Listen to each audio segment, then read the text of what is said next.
Goddamn, Andy, I've been having this song on my mind all fucking weekend. What's the name of that song? We go, Tallyman, Tallyman, Tallyman banana. Daylight come on, may wanna go home. What's the name of that song? Dale? That's right. Dale! Dale, Steve. Yo! What's happening? Welcome to the emails, the reading of the emails. But before that, yes. please, ladies and gentlemen, please go find us and please follow us on our social media platforms under Spearsburg Pod. That's Patreon, Twitter, Instagram, Facebook, YouTube, Spearsburg Pod. Big shout out to Hits 101. There. Hey, America, welcome back to Aries Spears and Andy Steinberg, the A&A podcast, affiliated to Hits 101. Coming up now on the emails. with Casey Kasem. With Casey Kasem. Number 4, Casey Kasem. All right. How many people don't even know who Casey Kasem is anymore? Yeah, we I'm telling you, nigga, we are Dating. old, nigga. You know, something I was supposed to do, and I really wish I would have did it when I was reading the podcast by Eric Venable last week. I just totally forgot because I think I ended up getting slightly annoyed with him. So I forgot to throw in a little bit of comedy. But, you know, better late than never. When he did the thing about, when he was saying about how black people did the song How to Mend a Broken Heart by Al Green versus the Bee Gees, how we made everything better. And I just said that point about how black people culturally, that's always been ingrained in us to make things better. I mean, even look at, especially in sports, you know, when sports started out from where it began to where it ended up, how black people dominate sports, and what better sport than basketball? Basketball. Back in the 40s, when it was a white man's game, before the niggas came around, when it was basic chest passes and regular jump shots and regular bounce passes. Back when the game was as stiff and as cold as a Jewish man's dick. But then the niggas came, and they monkeyed it up. All the dunks and dazzling moves, it was just mayhem and anarchy. The apes were out of control. Let's get back to the good old days, before the niggas came. I'm Brett Butler, yeah? Good day. All right. I didn't know where to go with that. You're not supposed to. That's my character. I'm from Phoenix, right? Yes. And we have the Phoenix Suns in Phoenix. Yes. And it's not, I don't know, we have the Phoenix Suns gorilla. That's their mascot on the floor. Yeah, what's the association? I have no fucking clue. The niggas love the sun. They bask in it. That's why they're so dark. It's like in Africa. It's hot as hell in Africa. It's where all the monkeys and the apes are. The heat, the bananas. It's a nigga's homeland. Steve, don't forget to play the music on both of those. Thank you. Coming out of that in 3, 2, 1. Well, I didn't think I could make it worse, but I did. Yeah, you absolutely did. You absolutely did. Thank you for setting me up for destruction. Self-destruction. You're headed for self-destruction. I also actually want to ask the guys. I don't know. I don't know if you. Of course you. Maybe. Remember that song? The rap song, Self-Destruction? What? Do it again for real. With all the rappers, it was a compilation of them. Yeah. I want to ask you guys, in your opinion, to the rap fans, who had the better all-star rap song? Self-Destruction, which was all the East Coast niggas, or Same Gang, which was all of the West Coast rappers. Y'all know what I'm talking about. Let me know. All right, from Kulsh Soul. This nigga probably just sat up. Probably was in the tub, relaxing. He heard his name, and as he got up, you hear all the water splash. All right. Double A, my partners. Okay, so I wanted to know if you both ever watched any of the Comedy Central roast. Of course we did, nigga, we comics. The Charlie Sheen roast was amazing. Patrice roasted his ass, and rightfully so, as the last roaster. He killed it. Incidentally, so you guys know, a little backstory on this. Patrice talked about this on Opie and Anthony. He did not want to go last. He fought to not go last, but he felt they fucked him by putting him last. Why did he feel there was? Because he felt the audience would be spent and he wouldn't be able to get his thing off the way he wanted to. And he ended up being one of the best roasters. Of course, we know Jeff Ross is the roast master general. I'd love to see you both roasting somebody's ass. Would y'all ever take part in a roast? If so, who would be in your top 3 people to roast? Would you both be comfortable getting roasted or doing the roasting? Side note, I've never used one word so much in an email. Really? Nigga, you Indian. Y'all niggas roast shit to death. Roast the curry and the chicken and the lamb. Roast the bread and whatever the bread is we eat. I turned Irish. The bread? Yeah. Oh, okay. All right. Appreciate, love to you both. Dude, this is where I always again go, there is an art to this shit. I've roasted motherfuckers, but I've roasted, I've roasted people in the crowd. I was gonna say that might be different from roasting another comedian, but people are people. So if you can roast a regular motherfucker, you can roast a comedian. The difference is comedians can roast back, where most motherfuckers in the audience, they got one bullet in their chamber. And after they shoot their best shot, they're done. Whereas you are a semi-automatic AR-15 and you can wipe out a whole mall. I don't know, dude. I wouldn't do a roast unless I really knew I could bring my A game. Unless I really knew who was set up on the dais and who I was going to get. I'd want to do my homework because I would want to destroy motherfuckers. Does that mean they wouldn't destroy me? I'm sure they would. That's a roast. Everybody's a professional gunslinger. But I just would make sure I want to get my shit off. I don't like roasting. You don't? No, I really don't. And one of the reasons I think I don't like it is my comedy really comes from inside me. Like I do stories and Yeah. So for me to really get you, I'm gonna have to tell you what I really think about you. And that might not be funny? It might not. Not only is it necessarily not funny, but I just find it so mean because. But that's part of it, though. It is part of it, but I have a hard time being that mean to someone that I might even like, but I'm going to tell you what is horrible about you. Right. It's hard for me. I've done a couple roasts. I don't really like them. It's just not my area. I don't mind being roasted. I love when people even on the pod. I love when people come at me. It's funny to me. It doesn't. It's enjoyable to see myself reflected through someone else's idea. So Right. whatever. But not my area. Are you familiar with the roast of Doug Williams? Yeah. With the Well, no, Jamie it Foxx wasn't thing? his. Well, It no, wasn't but his yeah, but roast. Jamie, It became his roast. Folks, if you don't know, one of the coldest roasts ever. Emmett Till, Jesus I was Christ. gonna say The nigga from Dallas, Emmett Smith. Smith. Yeah. How the fuck did I do that? The roast of Emmett Till. Nigga, that's a sketch. That is a sketch. As fucked up as that would be. Let me get off that. Emmett Smith was being roasted. And a comedian by the name of Doug Williams, who happens to be a very sweet dude, got up there to roast him. And you know, everybody on the dais is subject to being roasted. And I guess he fucked with Jamie Foxx, and Jamie had the mic on his lapel, and he was doing jokes about Shaq at the time when Jamie. He started with Shaq. Well, Jamie got him when he was doing the jokes about Shaq. A little bit. But he really got him when he started fucking with Jamie. Yeah. And Jamie was like, I'm your conscience. These jokes are not working. So YouTube it. He destroys this motherfucker. It was almost sad, but It was because most people get that kind of attention, they blow up a little bit. Right. It didn't do anything for it. It didn't help him. yeah, you're right. But goddamn, And you have to. Live it with might have that. hurt him though. I think it did hurt him. Because Right. you have to live with that. And it was so good. Yeah, it really was. I've watched that probably. It felt personal, but But it really wasn't personal. I don't think it. Do you think? No, it was personal? I don't think it was personal, but it felt personal. There was an opening. He got it, and it took a life of its own. It did. He couldn't stop it once he started. Right.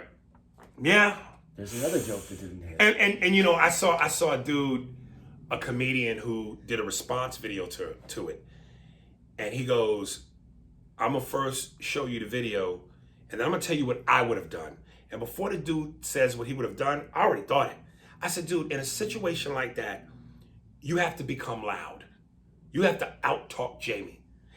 Here's where Doug fucked up. He let Jamie talk. He let Jamie roast him. Nigga, you got a mic too. You got a gun too. Shoot back. And the whole time Jamie would do his joke, and Jamie would say something to roast him, and the audience would laugh, and they cut to Doug. Doug was almost in the audience. Like, you became an audience member. You let Jamie roast you, you laugh, and you let this nigga keep talking. But it's also, none of Doug's jokes were hitting at the time, though. That's fine. But when the nigga starts roasting you, you turn into a loud, drunk Mexican bitch. But Jamie gave him a minute to try, and then he did that joke, and then Jamie came back with, and there's another joke that didn't hit. Right, and as Jamie was building the momentum of killing him, Doug just took it. Nah, nigga, you supposed to get laughed. Well, motherfucker, how about that, nigga? You got to do something, nigga. I'm glad he did it because it's one of the, for an off the cuff, just going for it thing. It's one of the funniest things that you can see. At the expense of somebody, but it's funny. This is a back-to-back. I know this nigga's dick about to be hard. Coach Soul. Dick is rising up in the tub. My favorite film ever made, 1980s.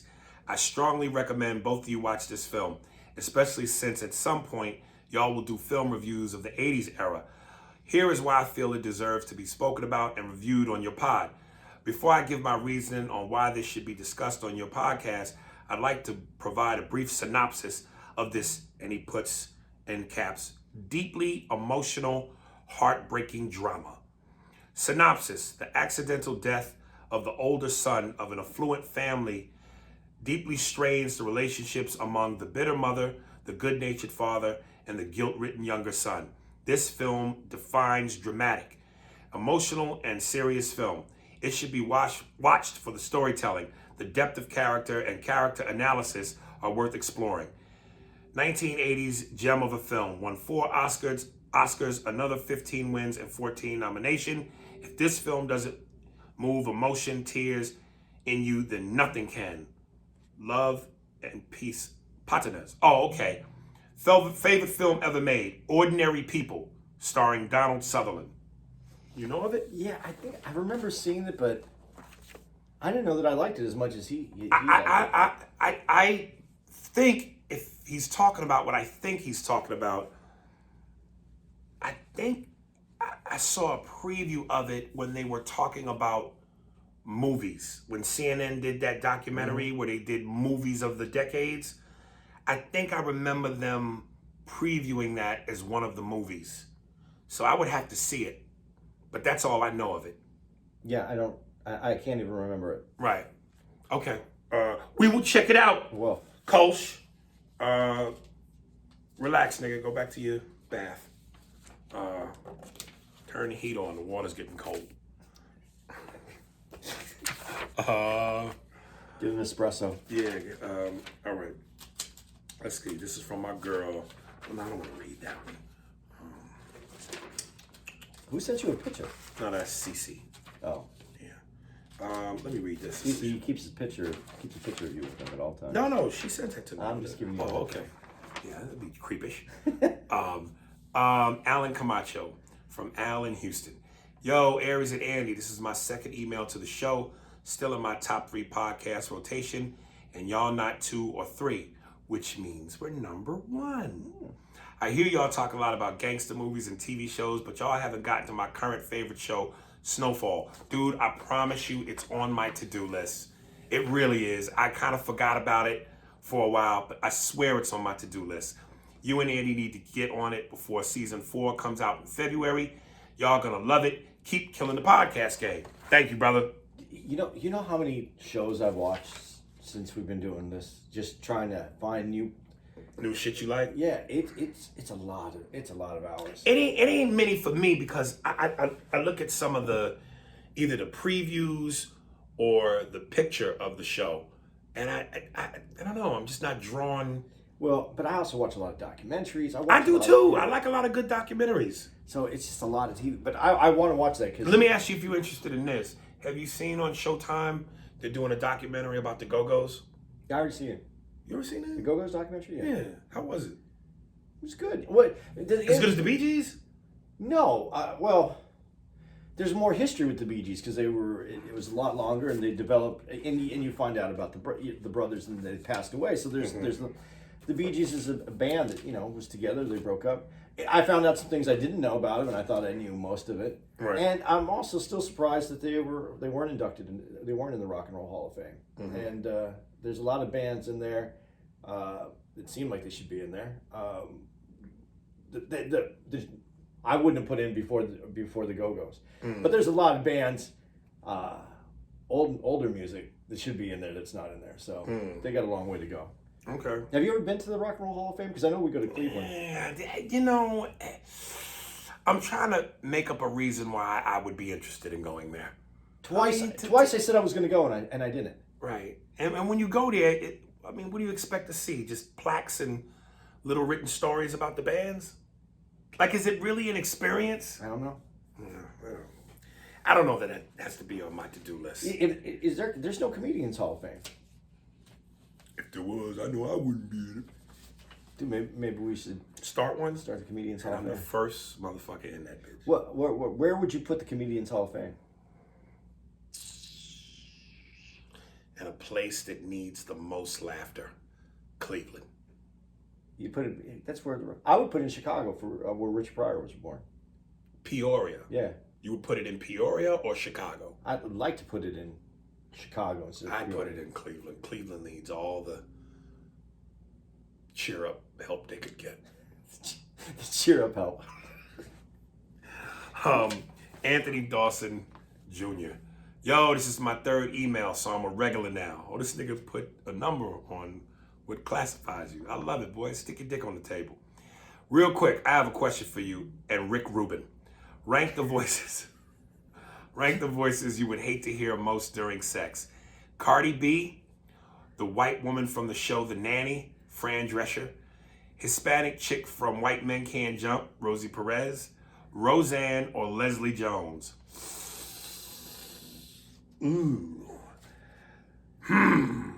Whose voice you would hate to hear. I'm gonna be honest, man. As much as I hate hearing Cardi B talk, I don't think she would be that bad in bed. I think that voice is different in bed. But what? Oh, I see what you're saying. She'd have a different. Yeah, there's different bedroom voice. Yeah, the oohs and the ahs might be different from talking. You just think that because she's probably the hottest one on the list. No, I don't. Who's hotter? And in her prime? But not prime. We're talking about right now. now. Oh, well, yeah, she is. Who is your prime? Oh, Rosie Perez. Yeah. And the white chick from The Nanny, that might turn me on. She isn't that whiny sounding in real life. You don't think so? She's whiny sounding, but not that. That Nanny, So you think that was more of a put on? they upped the game on that one. Right. Roseanne. Oof. Nah. Roseanne Barr? Yeah. Ooh. What if she had to sing the national anthem to you? Oh, no. What? Oh, no. My dick is a dead soldier, nigga. I thought the bitch was white. Leslie Jones. I'm going to leave that alone. I say Cardi B. As the least or the most? What was his question? You would hate to hear the voices you would hate to hear most during sex. Oh, they hate to hear the most. God damn. I gotta go with Roseanne. Yeah, there's a lot that comes with that voice. Yeah, literally. Yeah. Okay.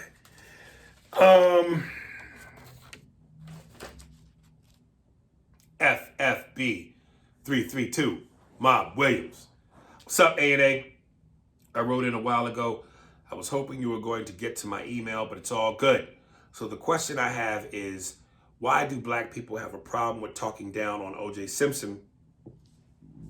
Oh, God. This pizza's fucking you up. Dude, I am having the quarterback is toast out of my mouth, Dude, nigga. you gotta stop eating pizzas. Well, we're getting salad next time. There we go, please. Healthy chicken salad. Yeah, with pepperoni, cheese, and marinara on it. Such as yourself, because one, think about white. Okay, this is short, so let me try this again, because maybe it's me.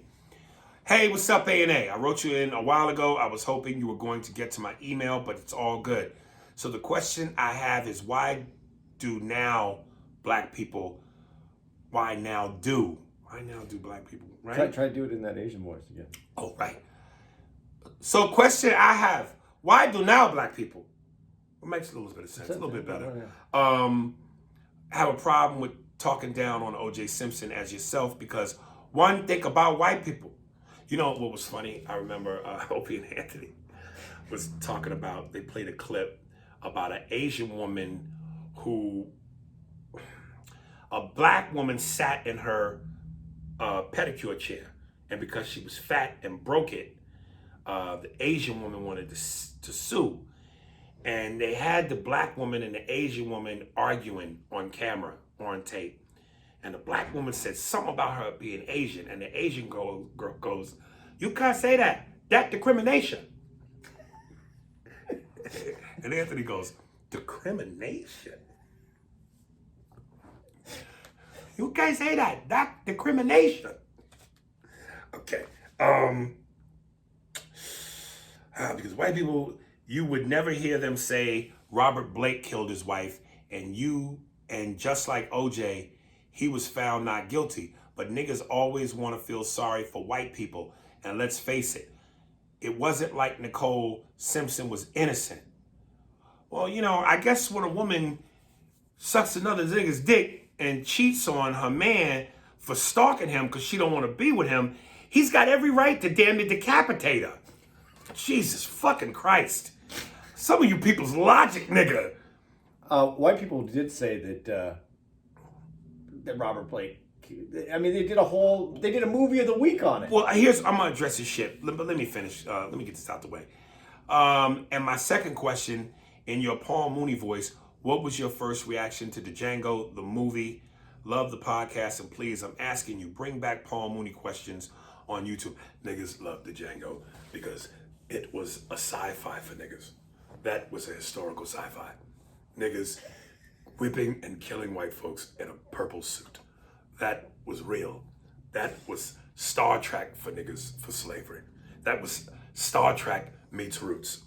It was beautiful, nigga. What nigga rides in on a horse in slow, dramatic fashion, whipping white men in a purple goddamn satin top? That's why we love that goddamn movie. That was nigga fantasy.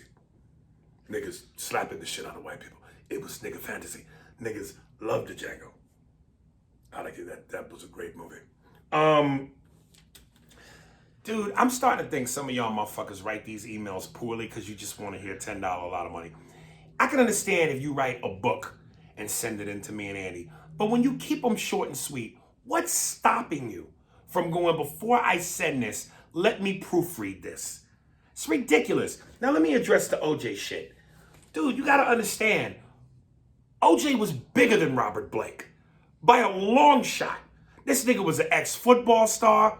He appeared in movies. He was good looking. And above all else, what always is the main ingredient for good American dramatic gumbo? Race. It was a black man. It was Othello. It was a black man with a white woman mixing some murder. That beats a white man killing a white woman every time. That's why. Nigga, that ain't got nothing to do with what you talking about. Like, you know, niggas feel sorry for white people. It got nothing to do with that. OJ was a bigger story. Robert Blake was only one of the little rascals, and then Beretta. And that's it. And more people remember the parakeet than the fucking cop. Nigga, what the show with the nigga played the detective? Well, there's 1,000 of those. Nigga, the one with the parakeet, Beretta. Nigga, come on, man. You say cop show with a parakeet, niggas know what you're talking about. We had Simon and Simon, The Equalizer, fucking Magnum PI, Kojak, Hunter. You know how many fucking detective slash cop shows was around in the 80s? TJ Hooker. Come on, man. The nigga with the parakeet. Nigga Beretta. Beretta might have been 70s. Late 70s. Yeah, late. Early 80s, maybe. Yeah, dog. Come on, man. Sorry for white people. Got nothing to do with it. All right, this is from Todd James TJ. Hold on, forgive me with my fingers in my paperwork. Okay. Yo, Aries, I got a good story for you and Andy. And it's right up your alley. Oh, there you go. Please discuss, if possible, Black actor Leonard Roberts recently released an essay on Variety about how he experienced racism on the set of the TV show Heroes. And then he sends me a link. Apparently, his white female co-star, Ali Larder, took issue with doing intimate scenes with him despite the fact that their characters in the show were an interracial couple with a biracial child. But this same actress had no qualms about doing provocative stuff with her white male co-stars.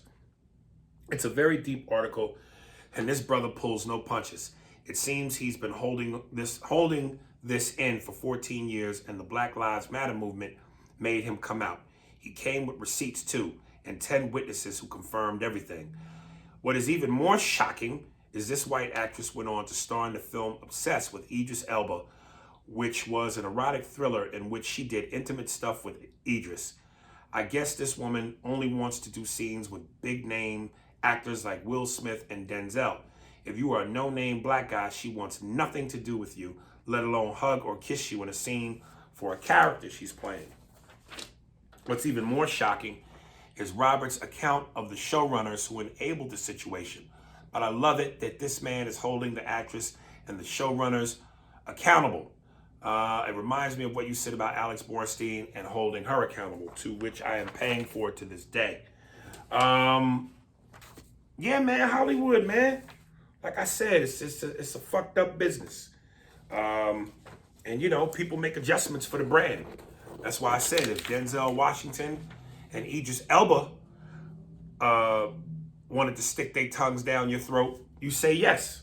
I don't know what's his brother's name? It's right there on the first page. Is it Leonard? Leonard Roberts was. I still don't know who that is, but you know, that don't make it any less right. But that's show business, man. Would you say it was worse 14 years ago? Yeah, in terms of that, yes. Yeah. Because, you know, Negro tongue couldn't meet with white girl tongue. The audience just couldn't handle it. The Negro tongue, it's a historical and scientific fact, was just as big as his dick. Can you imagine? 2 girthy long schlongs, 1 in each hole. That was too much for white stream Maine America. It was scary. Put the women away and lock away the kids. The Negroes are out, and their tongues and dicks are with them. That sounded like an Asian restaurant. What? Long schlongs. Ah, yes. The chinks. Long You hungry? You want some Chinese food, but you want to get filled up by some Negroes. Come to the Long Schlongs. But the niggas will fill you up orally and vaginally. Long Schlongs. A Chinese and their partners. $10. $10, a lot of yen.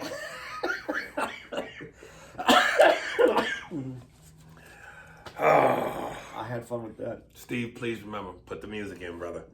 All right. Can you end it with the Asian? You know, put his music in, but then you should do long schlongs and then. Okay. Yes, Steve. After I go long schlongs, give me the. All right. We're so done. It's like I never stood a chance. I'm like that greyhound that never left the box. Oh my god. That's funny. Long schlongs. Okay. Oh man. Shit. It's from Larry Hodges. What up, A&A? I love your show. Please give Andy some ginkgo biloba. He sent this to you? No, I just knew. What is that? Ginkgo. It's herb. I don't know. I just hear it talked about. Okay. For his bad memory. Oh yeah. Okay. Yeah. It's painful listening to him not remember names of people. Also, Jeffrey Wright is a top 5 actor of the 2000s for me. He played everything from MLK in Boycott to a Dominican gangster in Shaft to Muddy Waters and Cadillac Records. On the George Carlin thing, I don't think it's meaningful to say America is the greatest country like every other country. We're great at some things and suck at other things. There ain't no greatest.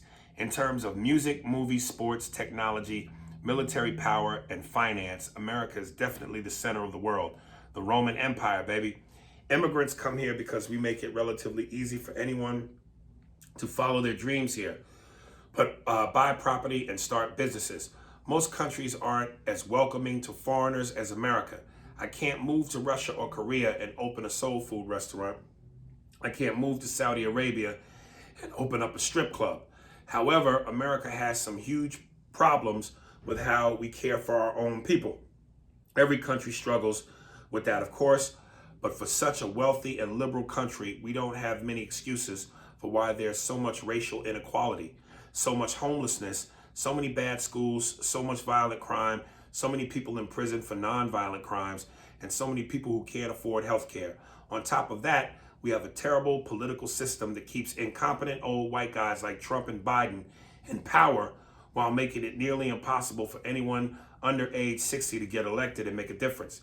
And yes, I know Obama was young and became president, but dude could barely get anything significant done after his first year in office because Republicans wouldn't let him in. Yeah. Seeing how Americans have gone from Bush to Obama to Trump, people in other countries can be forgiven for not believing America is the greatest country when it comes to politics.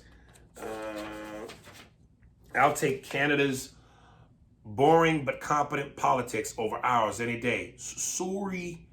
I haven't watched Good Lord Bird yet, but how can you imply that Frederick Douglass was a cornball because he didn't join John Brown's rebellion? I know Frederick Douglass wasn't perfect, no great leader, he puts in parentheses, but he played an important role in influencing Abraham Lincoln, Ulysses Grant, and other white leaders in the Civil War era. I can't imagine any other black man in his time being able to influence powerful white people as much as he did, and I'm glad he didn't join Brown's suicide mission. I appreciate John Brown's dedication to liberating black people, but if Douglass had died before the Civil War, things might have turned out worse for America and especially black Americans. He was the MLK of the 1800s. Here's a link to an article about Douglass.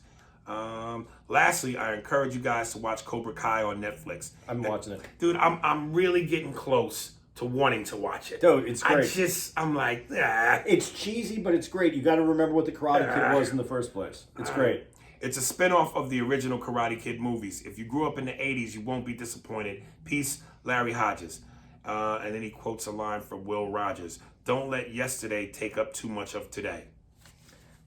First of all, I just want to say I love that. I might try to get some Ginkgo biloba just because I liked your letter. And there was no $10 a lot of money in there. No, there wasn't. Yes. And there's something John Brown in the movie that you saw when he's apologizing to Onion, saying that he should have left. Right. He don't know why he left. It was more like he said ego. Yeah, he would have left. It would. I'm using the movie because I said I still have to go deeper into how much of that's true in the movie. Yeah, he would have killed everybody. His idea was good. Right. Execution wasn't the best. Right. I really like that letter. There's a lot of good in there. You agree with him about Frederick? He was very influential. All right. I just don't think he was depicted in the movie well. Well, you know, in the TV series. There's a lot that goes into making someone influential, though. You have to learn. You have to grow. You have to. No one starts off as a leader. I mean, they say there's born leaders, but you have to work your way to that position. Right. What else do you have in here? There was one other thing that you had in here that I really liked. Oh yeah, old white men running everything. Listen, I was going to say this on one of our first podcast that had to do with the storming of the Capitol building. The change won't come from old people because old people are set in their ways. Even though that those people that are in power right now are part of that 60s generation that should be making changes, the more, like I said this before, the more luggage you have, the harder it is to move. And old people have lots of luggage. I'm at 55. I'm the last of what I'm going to be so rigid in the next few years. Would I be able to make change? It's the youth that's going to make that change. And yeah, you brought up Obama, but he had to go up against old white people again. But there is change, we have to have some younger people mixed in with that group of older people. Right. I agree so much on this, but it's not going to happen from leaders that are 70 plus years. Yes, they have experience, but those would be, those are called elders. And they would be great to have for a president to have to go to get some perspective on changes that they want to make. But those people aren't the ones making the changes. Biden is not going to make the changes.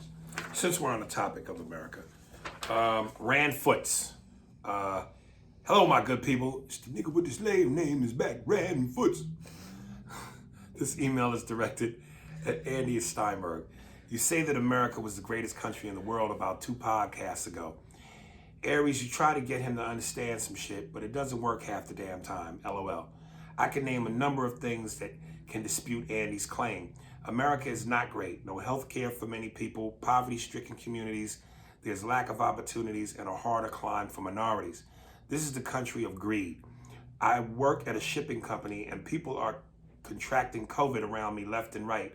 Greed consumes this country, and blood is being spilled. What makes America great? Answer me that, in caps, Mr. Steinberg. The government, I'm going to start saying that when people say Mr. Steinberg, the way dude used to say in The Matrix. Mr. Anderson. Give it a test run. Answer me that, Mr. Steinberg. Like it. Yeah. The government argued about this stimulus money that is ours any damn way. And they were bickering back and forth for $600 funky ass dollars. They living in wealth, basking in it, and us essential workers have to combat this shit daily. No hazard pay, nothing. So you said that America can't afford to give everyone health care, but they can explore the solar system, NASA. They put money in defense building, but yet they lose fools. But let those fools run into the Capitol. That's another discussion to be had. Homelessness, but you have a White House with many rooms. Greatest country, my ass. In a minute, they will charge us for breathing air. I hope you read this, Aries, because damn it, when our boy was saying that shit, I wanted to jump into the phone and smack some fucking sense into Mr. Steinberg. I like him, but damn, LOL, the justice system fails my fellow black people. But yet, this is the greatest country? Yeah, the fuck right. The nigga with the slave name, Rand Foots, has spoken. And Rand, since you a slave, nigga don't speak so openly and so bluntly. Now let me go back into the society where I have to worry about dodging stray bullets, intentional bullets, white privilege, and niggas side eyes. I like that. I bid you adieu. Nigga, how you learn a word like I do? This podcast is still the shit. Sorry for being long-winded, but I haven't wrote in a while. Peace and blessing. Rand Foots. All right, I'm going to let you answer this for me. Me? Yeah. Uh-oh. Did I say that America was the greatest country? You said it had potential. That's all I said. Right. I never said it was the greatest country. I made it a point to say it has the potential to be. To be. But that doesn't make it the greatest country. Right. So now, for all the people that listen, when I said right now, that's not what I said. This is what I said. It has the potential to be. There's a difference. But then that's why I said potential unrealized at some point becomes a bust. So how much longer are we going to hold on to potential before we're considered a bust? That's what Keith said when I tried to tell you that story about baseball. It's 3 for 7. I mean, 3 for 10. Is that better than a lot of other places that are hitting 1 for 10? 2 for 10? Right. Does it still have the potential? Does it still? And I said this, if it isn't going to get to where it needs to go, then we have to blow it up. And when I say blow it up, I don't want anybody calling the Secret Service and saying I'm blowing it up. I mean, we here for Andy Steinberg, PLLP. We are here for the. Oh no, I can't do that voice because that's the militant nigga. That's the nigga that would be helping you blow it up. Nigga, hand me that syntax and that. I don't know the ingredients to a bomb. Then alcohol and some of that orange juice. But that's the dude who would leave me in the room with the bomb while he afterwards. Matter of fact, do me a favor. Hold this bomb. I gotta go make a phone call. Check on one of my homes. The other thing you said that I said in here is that we couldn't afford health care. We can't afford health care. I don't know how I said it. I don't remember how I put it. We can afford health care. We don't spend money correctly. And it is our money. And when you said that about getting more money, but it isn't our money, that 2,000 or 600. It's actually going to be our kids' money. Because the problem with all this money that everybody keeps saying, this is their money and they're free, they deserve this money. Listen, I think everybody should be getting, I think they should have put, I don't know how they could have done this. I think our billing, the way we're paying our bills, the way things are happening, I wish there was some kind of moratorium they could have put on how we pay right now. The money should go to the people that need the money. Not everybody needs that $2,000. Some people need more than that, and we should be able to get money to people that need more than that. But let me ask you something. How much do you think we should get? If you had to be in charge of the dollar amount, how much do you think we should get? Well, I don't know how much we should get, but here's one of the things with unemployment, and people were making more money being on unemployment. And you've heard this from some of the people. Have you heard this from some of the people? Unemployment? Well, like for some of the clubs that the employees didn't come back because they would have lost their unemployment had they started their job again, and it was actually they were making more money on unemployment. Yeah, I don't know what unemployment means. So we need to get the right amounts to the right people. That would be a starter, because what's happening with this money and all these bailouts that we do and all this money that comes in, someone has to pay for it, and it's going to be paid for through inflation because we just printing up this money. It's not like we have this $1 trillion. I'm not saying that, and the public definitely deserves the money. The billionaire class has too much money, but you are allowed to keep what you earn. You get to eat what you kill. That's how the system is set up.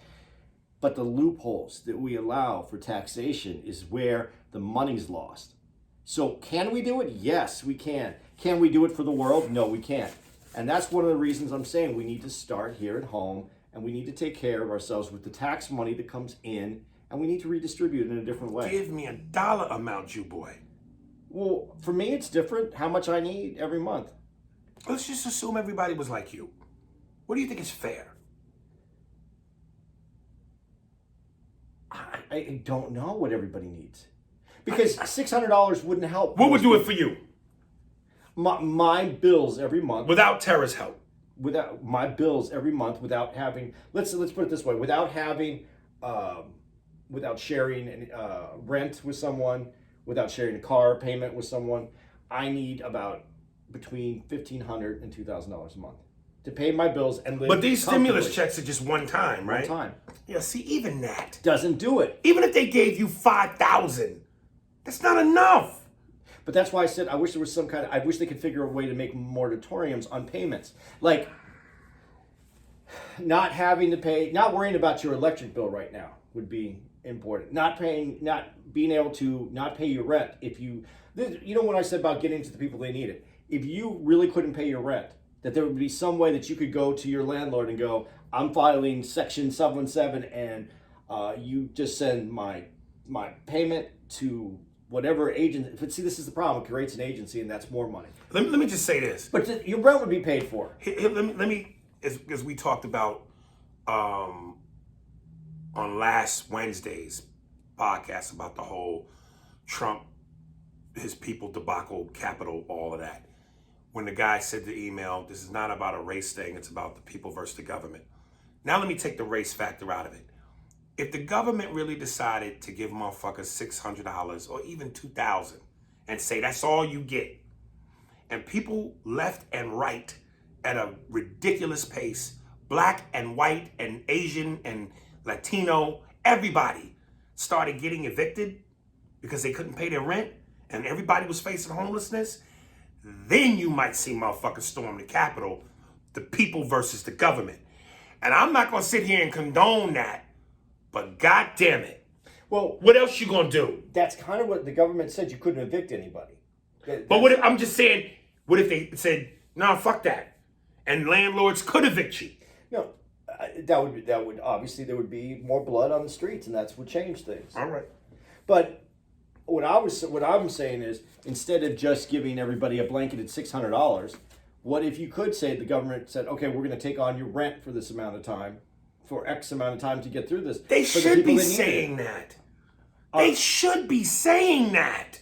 I'm not saying they shouldn't be. So that's why I'm saying fuck potential. But when you try, like I just said, if we did that, then you have to start another. There's another head of paying. Everything causes there's more issues that come from everything we do. I'm a comedian. I don't know how to fix that. I just have a better. I know that there's a better idea. We haven't figured it out. But what would be best, and I hate to say this because this sounds very Trumpish in a way. The best thing was to get to the vaccine the fastest to get this done, because this is obviously we see that we're having another what is it, the COVID transformed. It's what is it called when it changes? There's a word for it. Well, COVID changed, and there's another strain of this COVID now.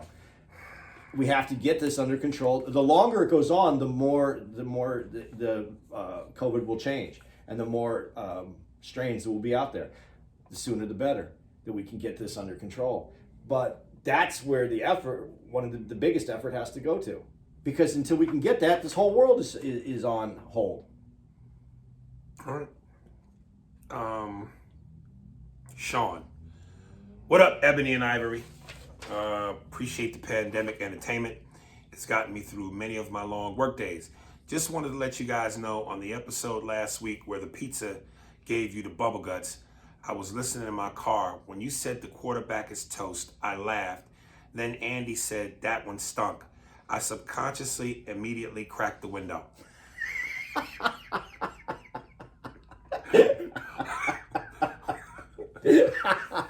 When I realized I did that, it made it so much more funny. But I gotta give Andy credit on his subconscious breakthrough. I don't know the episode, but you guys went back and forth for almost an hour about the original people of this planet. You were saying they were black, and Andy would say they were not black, they were brown. This went on for almost the entire podcast. Then out of frustration, you guys ended it. Fast forward to the Black Militant brother who wrote in last week about your top 5 black women in the 90s. Andy responded to him and said the original people of the world are black. We all know that. So kudos to him, making baby steps. Looking forward to seeing you guys back on the road when Michigan opens back up. Signing off, Gizzy Gillespie. Yeah, did he listen to that whole episode though? Okay, you don't want to just leave it. Take the compliment, nigga. But there was a purpose to that other episode.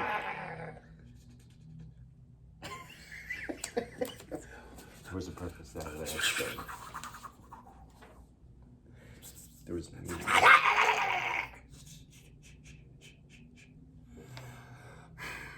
From Lawrence Beaton. Crazy dream of mine. Hey Aries, I love the podcast. I saw you in San Antonio, Texas in 2018. I was a young black man, 24, and cat in parentheses, who freaked the fuck out when you were in the audience of the club as I walked in. I sent you this question a couple years back, and I'm not sure if it was on the pod or not, so I figured I'd ask again. Anyways, I have a crazy dream of mine, and it's to be a professional wrestling talent. I know that I can't be a wrestler because I don't have the height or build they would want. Plus, I ain't trying to get hurt, but I know I could be a manager or a commentator on television. Oh God. In parentheses, Bobby the Brain Heenan, Jimmy Hart, etc. Anyways, I want to follow this dream, but I feel like it's not a reality. My dad supports the dream, but my mom doesn't. My mom wants me to continue my education and get my master's, but I want to chase this dream. What should I do? Both of y'all's thoughts. Much love to you and Steinberg. It's crazy to see how much the listeners and community have grown. Keep up the content. Lawrence. Lawrence, you know me, baby. I'm never going to tell you not to pursue your dreams, nigga. Maybe Eric Venable will. Maybe as you practice your moves in the basement, this nigga will stand over your garage and shake your garage so you skip on some of your moves. Listen, and I get it. Mothers are doing what mothers are supposed to do. Tell you to be practical, get your education, look at it as something to maybe fall back on, give yourself a certain sense of security, blah, blah, blah. And you can't blame her for that. She's your mother. Mothers always want to see you try to put yourself in the best position. And your dad feels like he's doing what a dad is supposed to do. Even though I know that could be the reverse too, in terms of the roles. But your dad is a dude. He seems like a real dude's man. Wrestling is a real man's thing. And he wants to see you win. Hey, bro, go for it, baby. Go for it. You can always go back and get your education. Go for it, man. Fuck that. Yeah. My question is, though, what are you doing right now that you can't do both? Yeah, that's a good question. Because if you have the ability to do both, or if you have a desire to do both, why not do both? Why not do both right now? I don't know where you are, but if you don't start off becoming a professional wrestler, right? There's things that you have to do, so you can work through all those. I don't know where you're at, but I know that. Dude, I wish I could remember the dude's name, but he's a real popular dude right now. And yes, I need some ginkgo biloba. I don't remember his name. I can remember ginkgo biloba though. That's pretty good. That's yeah. God, I wish I could remember his name. He isn't the ideal size. You can't win. You've seen him. You know how strong he is. If it's what you want to do, there's no reason not to do that. Plus, and this is where I'll say this about what Bill Burr said. He said, anybody who wanted to be in entertainment, there's a job for you in entertainment. If that's what you want to do, it's not necessarily going to be the job that you had in your head that you wanted to do. Not everybody's going to be a comedian or an actor or have that fame position. But there's work in there. If you want to be close to it, if you want to be around it, it's always there. So if that, like you said, if that's what you want, you could pursue it. And this little angel, he's gonna whisper in your ear. He's gonna say, "Get up, you son of a bitch, 'cause Mickey loves you." Hey, one more round. I ain't hear no bell. But there's work, so you got to decide. I mean, you can make your mom happy, and there's no shame in that, because I don't know what your age is, but you could do both right now. Do both, and if one pops off, then you know what direction you should be going in. Fight this nigga hard. Don't lay down for this spook. What you did before, that was beautiful, kid. If you want to blow this thing for this cunt, blow it with you. Go for it, man. You know what I mean? If he dies, he dies. Well, there's people. There's people that I know plenty of successful people that had to work 2 jobs to become successful. Right. So if one job is going to school and the other job is following your dream, you can do those 2 jobs. Yeah, man. No matter how. Listen, man. Again, one of my favorite quotes: "Being broke is hard. Becoming rich is hard. Choose your heart." You know what I mean? To accomplish your dreams is hard. To not accomplish your dreams and live a mundane, regular life is hard. Choose your hard, baby. Go for it. That Jim Carrey shit's good too. His was a little bit more eloquent. That's why I don't remember it. But that's where he talks about his dad. Yeah. Yeah. Craig Clark, emasculation. No doubt, my nigga. Oh, wait, okay, he said that part. Oh, God. Woo. Finally, something happened to me right in front of my face, and I just can't hide it. Finally, remember that song? You got the love. All right. The way I feel about. Oh! This reminds me. Baby, okay, now I'm going to have to read your email as. Cece, I found your song. That's the song? That's it. It was by Cece Peniston. That's a real artist. Yeah.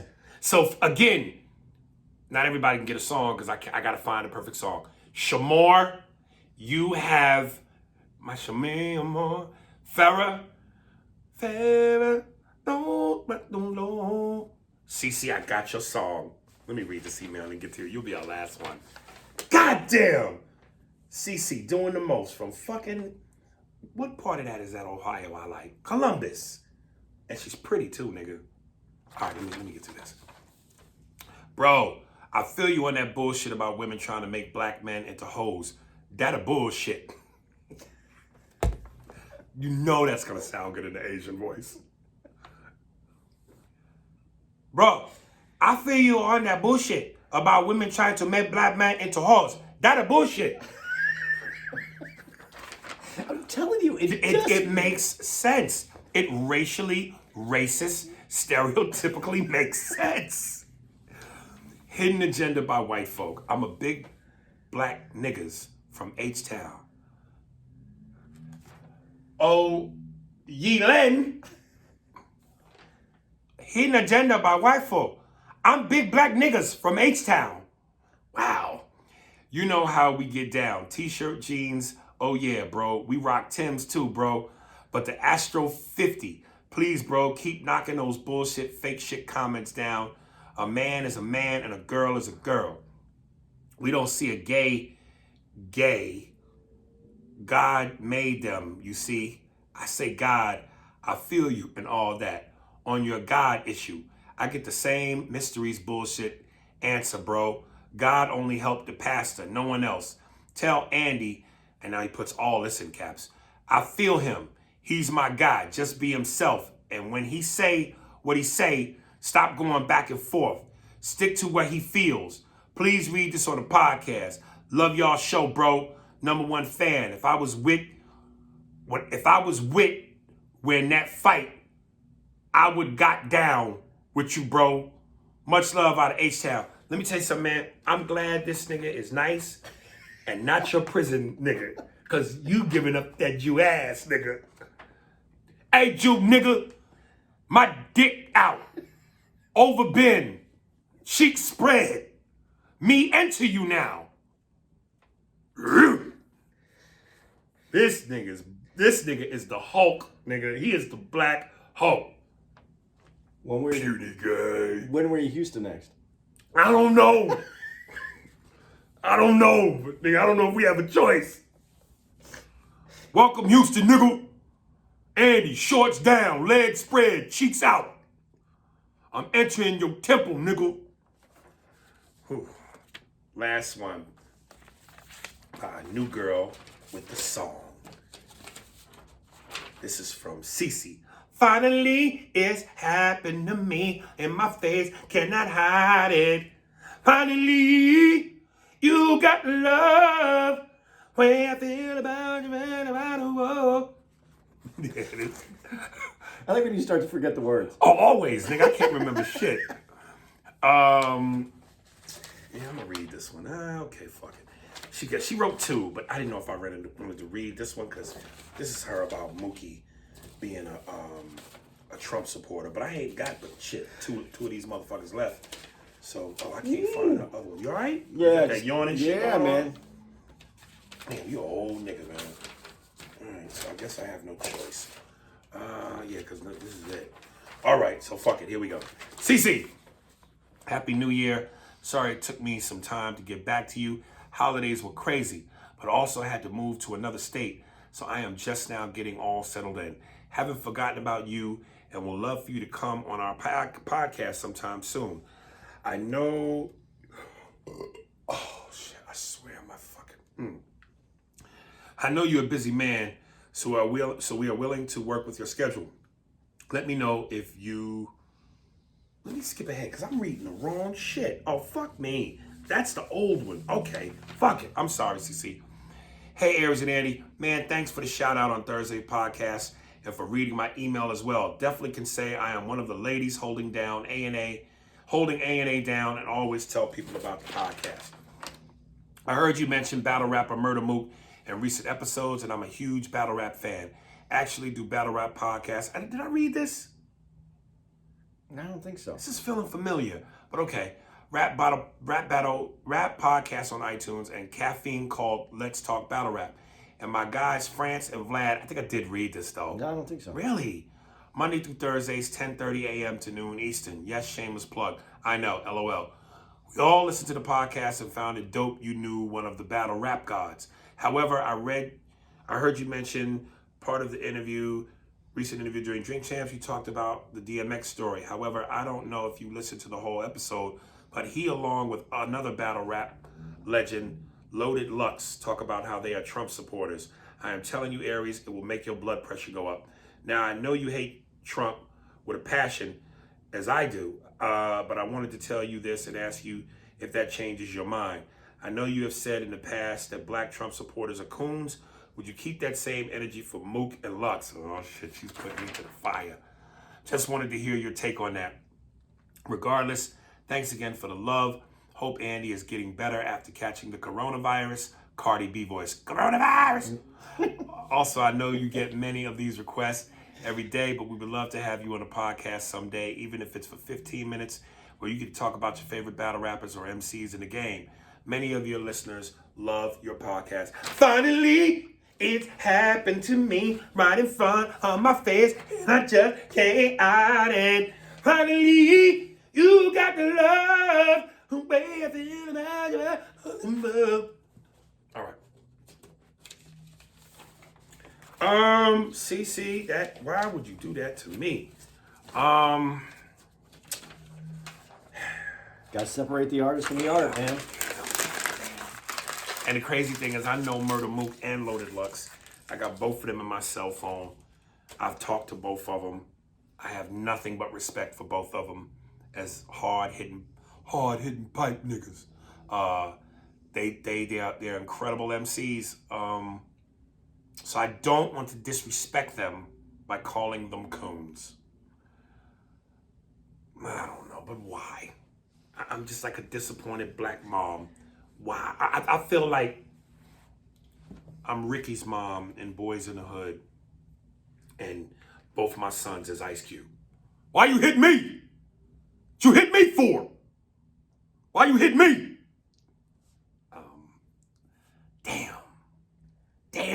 Damn. I didn't see the interview. I would love to know, not that it would make a difference to me, because ultimately I feel how I feel, but I would like to know why they support Trump. What is it? Why? But I'm not gonna call them coons, baby. I you know, damn. That's it.